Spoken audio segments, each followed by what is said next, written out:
ایک گاؤں تھا بہت سادہ سا، مٹی کے گھروں اور خاموش راستوں والا۔ اس گاؤں میں آیان نام کا ایک 12 سالہ لڑکا رہتا تھا۔ آیان غریب تھا، لیکن دل کا بہت نرم اور محبت کرنے والا۔ اس کے کپڑے پرانے تھے مگر اس کا اخلاق بہت روشن تھا۔ ہر صبح وہ مسجد میں آ کر صفائی کرتا، پانی رکھتا، جائے نماز درست کرتا۔ مسجد کے ایک بزرگ حافظ صاحب ہمیشہ مسکرا کر کہتے، بیٹا تمہاری نیت سب سے قیمتی ہے۔ گاؤں کے بچے اس کے ساتھی تھے، رفیق اور ہادی۔ تینوں ایک ساتھ کھیلتے، کام کرتے اور مشکل وقت میں ایک دوسرے کا ہاتھ نہیں چھوڑتے۔ ایک دن گاؤں میں بہت کمائی نہ تھی، گھروں میں آٹا بھی کم ہو چکا تھا۔ لوگ پریشان تھے، مایوس تھے، چہروں پر اداسی تھی۔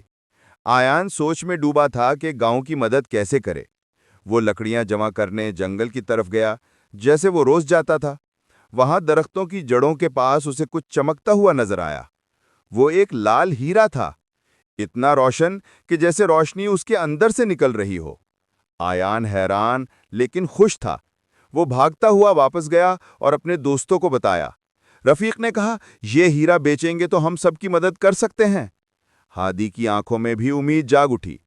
تینوں نے فیصلہ کیا کہ وہ یہ بات گاؤں کے سب لوگوں کے سامنے رکھیں گے۔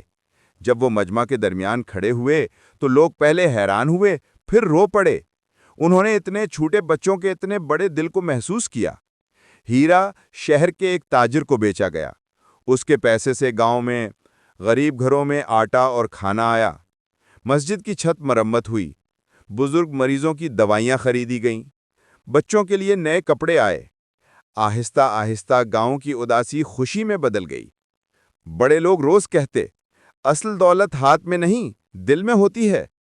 اور تینوں بچے، آیان، رفیق اور ہادی، گاؤں کی محبت اور امید کا نام بن گئے۔ یہی کہانی ہے لال ہیرا اور آیان کے دل کی، جہاں نیت نے قسمت بدل دی۔